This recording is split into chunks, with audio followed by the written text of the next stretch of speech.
Bonjour les génies, j'espère que vous allez bien. Aujourd'hui nous continuons notre cours sur les variables et les opérateurs arithmétiques avec les chaînes de caractères, les listes, les tuples et les dictionnaires. Et bien sans plus tarder, commençons. En fait, une chaîne de caractères c'est un enchaînement de plusieurs symboles ou lettres ou chiffres. Par exemple, là nous avons la variable de phrase à laquelle nous avons associé la chaîne de caractères.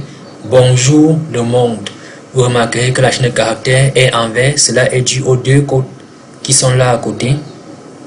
Par exemple, si nous partons sur l'éditeur de Python et que nous tapons une chaîne de caractères comme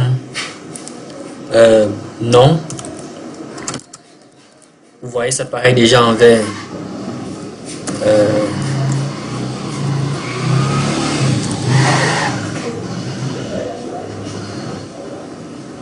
Ça paraît déjà en vert.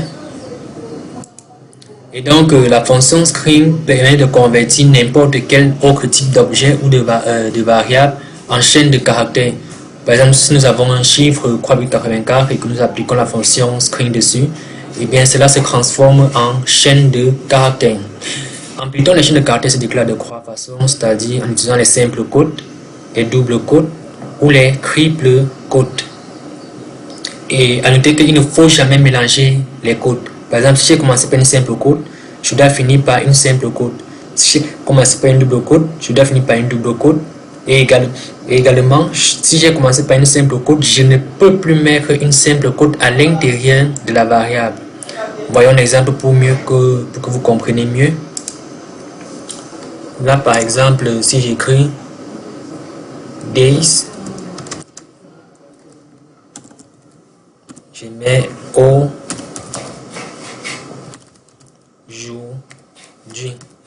Vous voyez, là, à la variable D, j'ai associé la valeur aujourd'hui. Là, vous voyez que dès que j'écris au jour, dès que ça fait la première quote, et bien, ça arrête le code et le reste là est considéré comme une erreur. Vous voyez. Donc, quand je commence, il ne peut pas insérer une simple quote dans une chaîne de caractères contenant ouvert avec des simples quotes. Pour plutôt écrire cela, je vais plus utiliser les doubles quotes.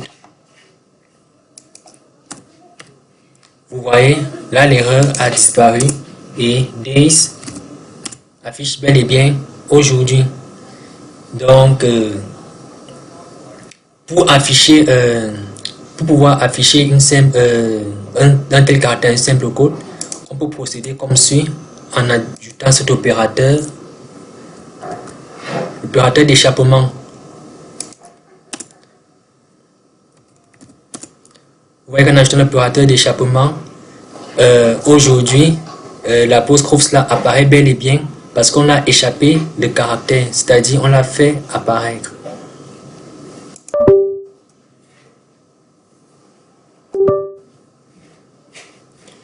Nous continuons avec la concaténation. En fait, la concaténation des chaînes de caractères, qu'est-ce que c'est? La concaténation consiste en fait à additionner deux ou plusieurs chaînes de caractères pour avoir une chaîne de caractères plus longue. Les exemples suivants sont des exemples de concaténation. Par exemple, j'ai une variable nom 1 à laquelle j'associe Neji plus Hyuga. Là, c'est deux chaînes de caractères. La première chaîne, c'est Neji et la deuxième chaîne, c'est Hyuga. En additionnant les deux avec le signe plus, j'obtiens une seule variable qui est Neji Hyuga. On dit que les deux chaînes de caractères ont été concaténées. Un autre exemple, si je prends nom 2, le plus fort est plus nom 1. C'est-à-dire, j'associe la chaîne de caractères le plus fort plus la variable nom 1 qui est également une chaîne de caractères. Donc ça me fait le plus fort plus nom 1 qui me donne le plus fort est Neji Hyuga. De même, c'est le principe de la concaténation. Si j'associe nom 3 plus nom 2, j'obtiens le plus fort du clan Hyuga est Neji Hyuga. Voyons voir. Si je mets nom 1 est égal disons Kevin plus Nivek Si je mets print non 1, ça me donne Kevin Nivek. Et vous voyez qu'il n'y a pas eu de séparation justement parce qu'on n'a pas pensé à ajouter un espace de séparation.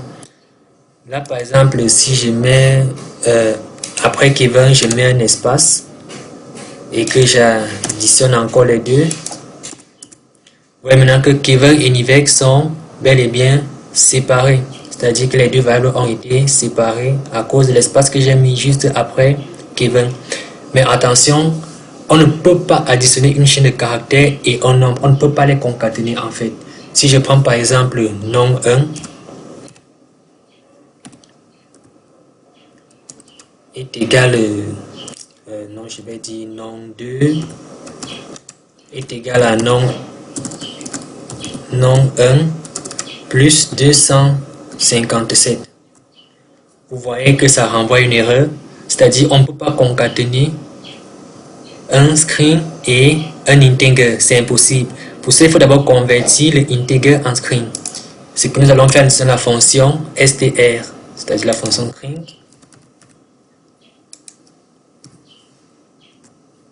Là, maintenant, si j'affiche nom 2, vous voyez que là, ça m'affiche bel et bien Kevin Nivek 257. Donc, la fonction string permet réellement de convertir un entier ou n'importe quel type de variable en chaîne de caractères. Nous continuons avec le formatage de chaîne. En fait, le formatage de chaîne permet d'insérer une variable à l'intérieur d'une chaîne de caractères. Ceci est très utile lorsque, par exemple, l'on veut afficher un message avec plusieurs types de noms de personnes différents ou plusieurs types d'âges différents, ou par exemple, on va envoyer le même message à plusieurs personnes en changeant, par exemple, juste le nom ou l'âge. Ceci sera très utile. Nous voyons un exemple.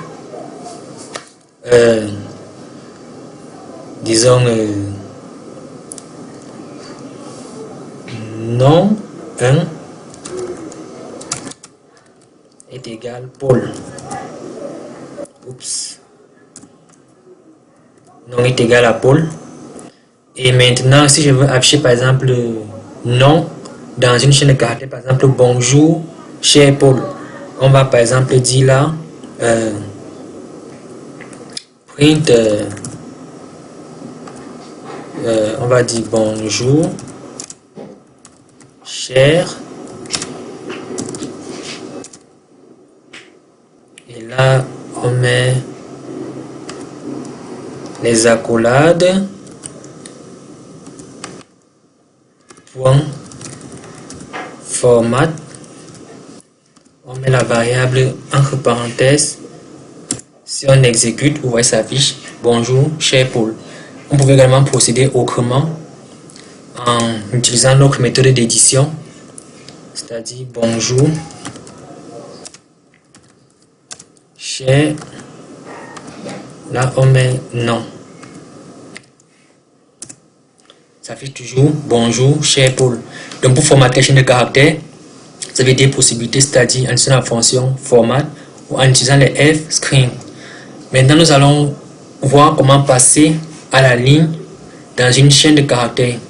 Normalement, quand vous écrivez une chaîne de caractères, elle sera toute entièrement écrite sur une seule ligne, peu importe sa longueur. Si par exemple, donc vous voulez que une partie de la chaîne apparaisse en bas et l'autre en haut, vous utilisez le caractère d'échappement associé à la lettre N. Ce caractère permet de faire un retour à la ligne dans une chaîne de caractères. Par exemple, là, si nous faisons bonjour, bonjour le monde de l'ami, en exécutant ici, qu'est-ce que nous obtenons? Si nous faisons print bonjour le monde, nous faisons l'échappement de l'ami.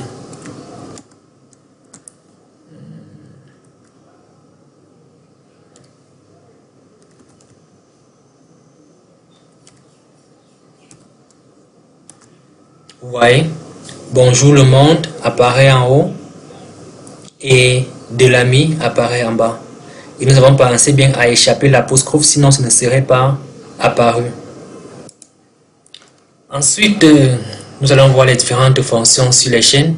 Vous avez notamment la fonction split qui permet de convertir une chaîne de caractères ou une sous-chaîne de caractères en une liste. Par exemple, là, si nous faisons myList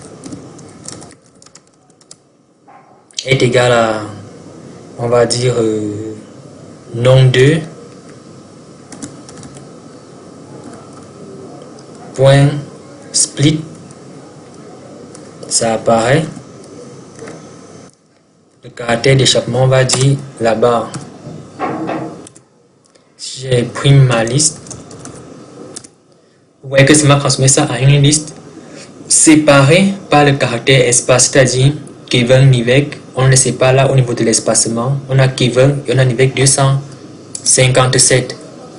Dans la fonction split qui permet de convertir une chaîne en une liste de sous-chaînes, nous avons join qui rassemble une liste de chaînes en une chaîne de caractères.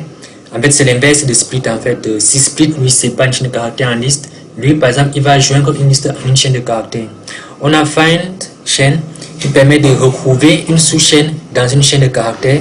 Nous avons count chaîne qui permet de compter le nombre de récurrences d'une sous-chaîne dans une chaîne de caractères. Nous avons lower qui permet de convertir une chaîne de caractères en minuscule. Nous avons upper qui permet de convertir une chaîne de caractères en majuscule. Nous avons title qui convertit en majuscule l'initiale de chaque mot. Capitalize qui